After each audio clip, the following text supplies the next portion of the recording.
السلام علیکم ورحمۃ اللہ وبرکاتہ۔ آج کل کے دور میں انسان کی سیرت کو نہیں، صرف صورت کو ہی جانا جاتا ہے۔ خود غرض دنیا خوبصورتی کی آڑ میں کسی کی زندگی اجاڑ دیتی ہے، پر کسی کو کوئی فرق ہی نہیں پڑتا۔ یہ کہانی بھی ایک ایسی ہی بے بس اور محبت کی ترسی لڑکی کی کہانی ہے۔ سڑک پر کھڑی رونا کو ایک جانا پہچانا سا چہرہ نظر آیا اور وہ گمسم ہو گئی۔ رافع نے آگے بڑھ کر اس کو سوچوں کے حصار سے نکال لیا۔ وہ اس کی سہیلی صوفیہ کا کلاس فیلو تھا۔ وہ اس سے کہہ رہا تھا، یہ تم ہو نا رونا؟ میں تو تم کو پہلی نظر میں پہچان بھی نہ سکا۔ تم تو اب واقعی خوبصورت ہو گئی ہو۔ خوبصورت، یہ لفظ ایک دھماکے کی طرح اس کے دماغ میں پھٹا اور وہ سوچنے لگی، کہیں یہ طنز تو نہیں کر رہا؟ کیا یہ وہی رفیع ہے یا اس کی آنکھیں بدل گئی ہیں؟ کیا یہ وہی رافع ہے یا اس کی آنکھیں بدل گئی ہیں؟ یا خود اس کا اپنا رنگ بدل گیا ہے؟ یا پھر میری پھولی ہوئی ناک غائب ہو گئی ہے؟ یا پھر میرے بدے ہونٹ کسی خوبصورت لبوں والی سے بدل گئے ہیں؟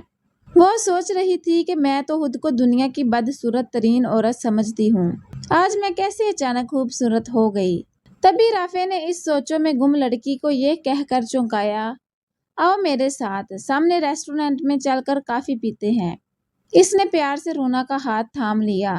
تبھی وہ ہر سوچ کو بھلا کر اس کے ساتھ چلتے ہوئے خود کو شہزادی سمجھنے لگی۔ رونا بچپن سے ہی بدصورتی کے حصار میں قید تھی۔ اس احساس نے اسے اذیت ناک احساس محرومی میں جکڑا ہوا تھا۔ رشتہ داروں کے بچے، پڑوسی، حتیٰ کہ اس کے اپنے بہن بھائی تک اس کو بدصورتی کا طعنہ دیتے تھے۔ اسکول میں لڑکیاں اس کی بدصورتی پر ترس کھاتی، کچھ حقارت سے دیکھتی۔ کالج پہنچ کر تو حد ہو گئی، لڑکوں نے اس کی شکل پر آوازیں کسی اور بیوقوف بھی سمجھا۔ یہ حقارتیں اور ناکامیاں، یہ دل آزاریاں اس کی بڑی کمزوری بن گئی، اور پھر کالج چھوڑ کر اس نے ملازمت کر لی، کیونکہ ایسے میں شادی کا سوال ہی پیدا نہیں ہوتا تھا۔ اچھی اچھی صورتوں والی لڑکیاں ابھی تک شادی کی آس میں بیٹھی سوکھ رہی تھی، پھر اس کی کیا اوقات تھی؟ اس نے سمجھ لیا کہ تنہائی میں ہی عافیت ہے، مگر پھر وہ اکیلے رہ رہ کر بھی اکتا گئی، اور تنہائیاں اس کے لیے ببول کا درخت بن گئی، جس میں کانٹے تو بھرے تھے مگر چھاؤں نہیں تھی۔ وہ کتنے دنوں سے کسی کی پکار کی منتظر تھی کہ آج سڑک کنارے رافع نے دیکھا اور پکار لیا۔ نہ صرف پکارا بلکہ اس کا ہاتھ پکڑ لیا تھا۔ وہ بے اختیار اس کی طرف بڑھتی چلی گئی۔ انہوں نے بہت خوشگوار ماحول میں باتیں کی۔ وہ دوسرے روز ملنے کا وعدہ کر کے چلا گیا۔ اس نے اگلے دن رونا کو فون کر کے ملنے کو کہا۔ پھر یہ ملاقاتیں بڑھتی چلی گئی۔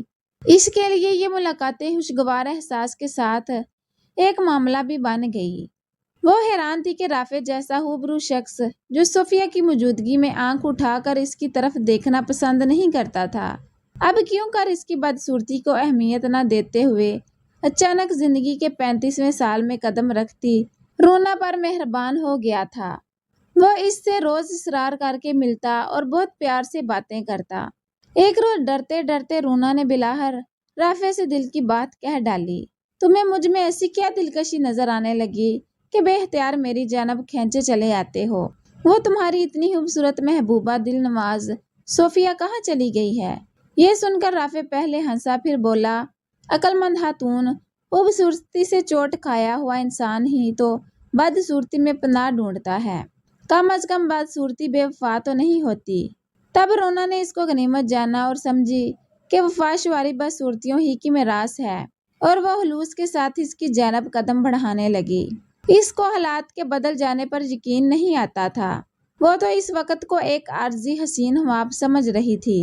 تب ہی ایک دن اس نے رافع سے شادی کا تذکرہ کر دیا۔ جواب میں غیر متوقع ایسا باعتماد اور مثبت انداز ملا کہ وہ حیران رہ گئی۔ اس خوشی کی تو اسے توقع ہی نہ تھی۔ اب اس کی زندگی میں بھی بہار کے قدموں کی چاپ سنائی دینے لگی تھی، اور وہ اپنے گھر کی آرائش کے متعلق سوچنے لگی۔ اس نے اپنی برسوں کی جمع پونجی گھر کی اشیاء خریدنے پر صرف کر دی اور اپنے اجڑے بچھڑے گھر کو سنوارنے لگی۔ خود کو بھی بنا سنوار کر رکھنے لگی۔ بیوٹی پارلر سے بالوں کو انداز میں ترشوایا، جدید فیشن کی خوبصورت ملبوسات خریدے، رافع نے اس کی بان ٹھانگ دیکھ کر اسے شادی کا پرپوزل دیا تو رونا خود کو دنیا کی خوش قسمت ترین لڑکی سمجھ بیٹھی۔ شادی کا دن مقرر ہوا، کارڈ چھپ گئے اور پھر دونوں کے دوست احباب میں تقسیم ہو گئے۔ ہر شخص حیران تھا، یہ کیسا جوڑ ہے؟ کہاں حسین و جمیل رافع اور کہاں بیچاری 35 برس کی بد شکل بدی ناک والی رونا۔ مگر یہ اپنی اپنی پسند کی بات ہے کہ حسن تو دیکھنے والے کی آنکھ میں ہوتا ہے، جو جسے چاہے پسند کر لے۔ یہ سب کھیل بھی خدا کی قدرت کے ہی ہوتے ہیں کہ کون اس کا جوڑا بنتا ہے، اور جوڑے تو سنا ہے آسمان پر بن جاتے ہیں۔ بہرحال جس نے بھی سنا کہ رافع اور رونا رشتہ ازواج میں منسلک ہونے جا رہے ہیں تو وہ حیران رہ گئے۔ کسی کو بھی یقین نہ آ رہا تھا، مگر یقین تو کرنا تھا کہ شادی کے کارڈ آنکھوں کے سامنے تھے اور حقیقت عیاں تھی۔ ایک کارڈ رافع نے اپنی روٹھی ہوئی محبوبہ کو بھی بھیجا اور وہ جس رد عمل کا منتظر تھا وہی ہوا۔ وہ اپنے دفتر میں بیٹھا تھا کہ صوفیہ آ گئی۔ وہ جانتا تھا کہ وہ اس سے اتنی محبت کرتی ہے کہ کسی اور لڑکی کے نام کے ساتھ اس کا نام برداشت نہیں کر سکتی، اور وہ بھی رونا جیسی بدصورت کے ساتھ۔ یہ تو اس کے حسن اور محبت کی سراسر توہین تھی۔ رافع جانتا تھا کہ کارڈ ملتے ہی وہ ساری نفرت چھوڑ کر آ جائے گی۔ صوفیہ کی صورت اتری ہوئی تھی، روتے روتے اس کی آنکھیں سوج گئی تھی۔ غم سے اس کا برا حال تھا، جیسے ابھی جان سے چلی جائے گی۔ رافع بھی اس سے محبت کرتا تھا، اسے دکھ نہیں دینا چاہتا تھا، لیکن اسے اپنی طرف موڑ لانے کا اور کوئی طریقہ بھی نہ تھا۔ تبھی اس نے یہ کھیل کھیلا۔ صوفیہ کو اذیت میں دیکھ کر رافع کا دل بھی تڑپ گیا۔ گلے شکوے ہوئے، پھر رونا کا وجود دودھ میں سے مکھی کی طرح ان کے درمیان سے نکال پھینکا گیا۔ اگلے روز اخبار میں اشتہار آ گیا کہ چند ناگزیر وجوہات کی بنا پر رافع اور رونا کی شادی منسوخ ہو گئی ہے۔ کارڈ بھی منسوخی کے اشتہار کے ساتھ چھپا ہوا تھا۔ لکھا تھا، ہم دعوت کی منسوخی کے لیے معذرت خواہ ہیں۔ صبح صبح جب رونا نے اخبار میں شادی کی منسوخی کا اشتہار دیکھا، اسے اپنی آنکھوں پر یقین نہ آیا، سر چکرا کر رہ گیا۔ اس نے فوراً اپنے دفتر جا کر رافع کو فون کیا۔ یہ سب کیا ہے رافع؟ ڈیئر رونا، جو کچھ بھی کھو چکا تھا تمہاری وجہ سے مجھے دوبارہ مل گیا ہے۔ میں تمہارا یہ احسان زندگی بھر نہیں بھولوں گا۔ میری طرف سے تمہارے ساتھ زیادتی ہوئی، لیکن میں بے بس ہوں، مجھے معاف کر دو۔ امید ہے تم اتنی عظیم اور اعلیٰ ظرف ضرور ہوگی کہ مجھ کو معاف کر دو گی۔ یقین کرو میں تمہاری سہیلی کی وجہ سے بہت مجبور ہو گیا ہوں۔ نہیں چاہتا کہ ہم دونوں تو خوشیوں بھرے راستے پر گامزن ہو جائیں اور وہ موت کی راہ کی مسافر ہو جائے۔ ہم دونوں اس کے اچھے دوست ہیں، تبھی اس کی زندگی بھی پیاری ہے۔ میں تم سے شادی نہیں کر سکتا۔ خدا را رونا، ہم کو معاف کر دینا۔ رافع نے جواب دیا۔ فون رونا کے ہاتھ سے گر پڑا۔ اس کا سر گھومنے لگا۔ وہ سوچ بھی نہ سکتی تھی کہ کوئی اسے کھلونا سمجھ کر اس کے ساتھ اتنا بھیانک مذاق کر سکتا ہے۔ وہ پریشان نہیں، حیران رہ گئی۔ اسے اپنی اس قدر توہین محسوس ہوئی کہ وہ اس اذیت کو سہنے کے قابل نہ ہو سکی۔ شام کو اس نے ہوا باور گولیوں کی پوری شیشی میڈے میں انڈیل لی۔